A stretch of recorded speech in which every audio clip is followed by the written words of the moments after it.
साहित्य जगत में जब प्रेम के वियोग पक्ष की बात होती है तो हिंदी साहित्य में कवियों का एक जो परंपरागत तरीका आ रहा है वर्णन करने का, या एक जो परंपरागत रूप दिखाई पड़ता है, उसमें पहला नाम आता है श्री कृष्ण की अनन्य प्रेमिका, उनकी प्राणवल्लभा श्री राधा जी का। राधा जी श्री कृष्ण की अनन्य प्रेमिका है, प्राणवल्लभा है। वो भगवान श्री कृष्ण की जीवनदायिनी आह्लादनी शक्ति है और वो भगवान श्री कृष्ण को आह्लाद प्रदान करती है। इसके बाद में दूसरा नाम आ जाता है पीड़ा को बहुत ही मार्मिक अभिव्यक्ति देने वाली मीराबाई का। एक गीत भी बहुत चर्चा में आया था कि एक राधा एक मीरा, दोनों ने श्याम को चाहा, पर अंतर क्या दोनों की चाह में बोलो। अंतर क्या दोनों की चाह में बोलो, एक प्रेम दीवानी एक दरस दीवानी।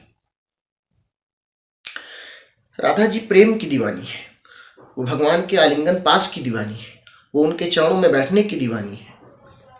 मीराबाई दरस दीवानी है। हमारे यहाँ प्रेम की पराकाष्ठा उसी की सबसे उच्च मानी जाती है जो जितना बड़ा प्रेम में त्याग करता है।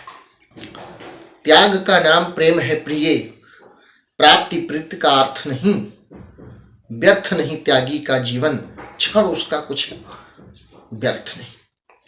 कहने का भावार्थ है कि राधा जी को श्री कृष्ण छोड़कर चले गए। भारतेंदु के शब्दों में कि परसों को बिताए दिए बरसों, तरसों कब पाए पिया परसों। परसों जाने की बात कहकर गए थे, लेकिन अनेक परसों बीत गए और कृष्ण लौट करके मथुरा से नहीं आए। तो राधा जी के यहाँ इस वियोग का ये मर्म पक्ष है। इसी बात को उद्धव से कहती भी हैं कि उद्धव मन न भये 10-20, एक हुतो सो गयो श्याम संग को अवराधे ईस, और इंद्री शिथिल भई के सब बिनु ज्यो देहि बिनु शीस। जैसे किसी शरीर से उसके सिर को अलग कर दिया जाए तो सारी इंद्रियां शिथिल हो जाती हैं, उसी प्रकार से आज मेरी ये अवस्था हो रही है। ये राधा जी का दुख है, उनका वियोग है।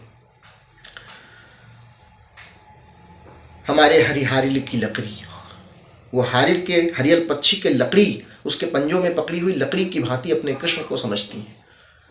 वो कृष्ण के वियोग में जीना नहीं चाहती हैं, वो जी नहीं सकती हैं। मीराबाई दर्शन की प्यासी है, दरस बिन दुख न लागे नैन। आप कल्पना करिए कि कितनी पीड़ा हुई होगी जब इन पंक्तियों को उन्होंने लिखा होगा कि दरस बिन दुखन लागे नैन। हेरी मैं तो प्रेम दीवानी, मेरो दर्द न जाने कोई, सूली ऊपर सेज पिया की कह विध मिलना होए। घायल की गति घायल जाने जे कोई घायल होए, घायल की गति घायल जाने जे कोई घायल होए।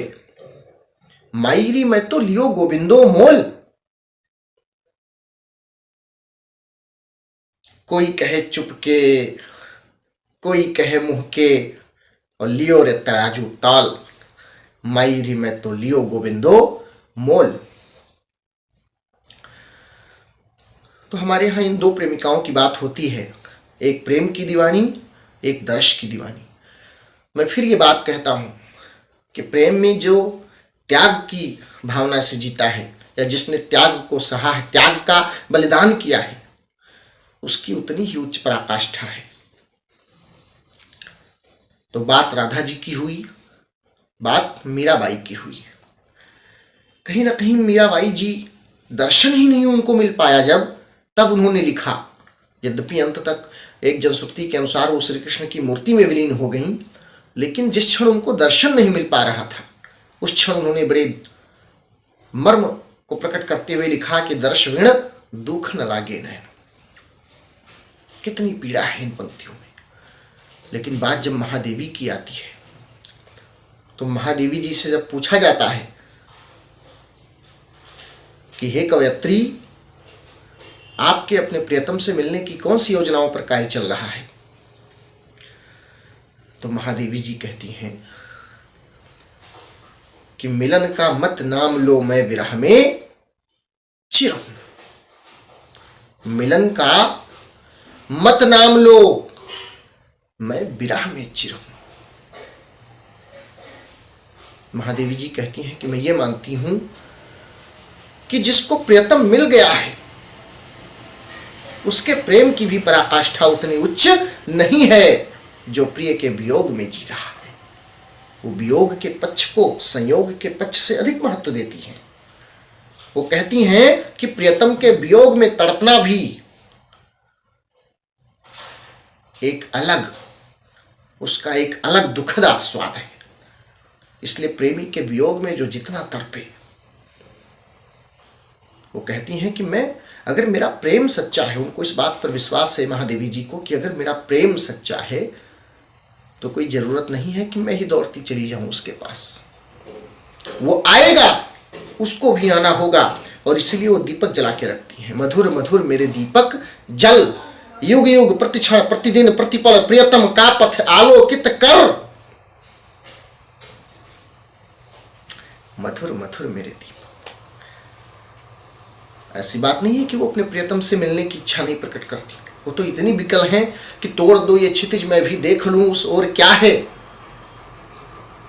और जा रहे जिस पंथ से युगकल्प उसका छोर क्या है। तोड़ दो ये क्षितिज मैं भी देख लूं उस ओर क्या है, और जा रहे जिस पंथ से युगकल्प उसका छोर क्या है। आज क्यों प्राचीर बनकर मुझको मेरे श्वास घेरे, फिर विकल है प्राण मेरे, फिर विकल है प्राण मेरे। ये महादेवी जी का विरह पक्ष है,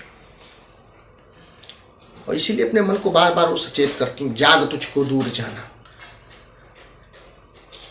जाग तुझको दूर जाना। बांध लेंगे क्या तुझे ये मोम के बंधन सजीले, और पंथ की बाधा बनेंगे क्या तितलियों के पर रंगीले। नहीं, पर तुझे है नास पथ पर चिन्ह है अपने छोड़ जाना, जाग तुझको दूर जाना। भाव महादेवी जी का बड़ा उच्च है, उनके प्रेम की पराकाष्ठा बड़ी। वो कहती हैं कि शून्य मंदिर में बनूंगी आज मैं प्रतिमा तुम्हारी। वो कहती हैं कि क्या अमरों का लोक मिलेगा तेरी साधना का उपहार। रहने दो हे देव मेरा या मेरे मिटने का अधिकार, मिटना ही तुमको है पाना, मिट करके मैं तुमको प्राप्त कर लूंगी। ये महादेवी जी का वियोग है। साथियों, मेरा नाम पुष्कर बाबू। तो बहुत संक्षेप में मैंने ये वर्णन किया कि महादेवी जी, मीराबाई और राधा जी के वियोग का, तीनों का पक्ष, उनके प्रेम की पराकाष्ठा कितनी है, इसका एक संक्षिप्त वर्णन मैंने आपके सामने किया। एक भूमिका छोटी सी मैंने रखी है। आपका प्यार आशीर्वाद रहा तो हिंदी साहित्य के ऐसे तमाम मर्म आपके सामने प्रकट किए जाएंगे। इन्हीं आकांक्षाओं के साथ में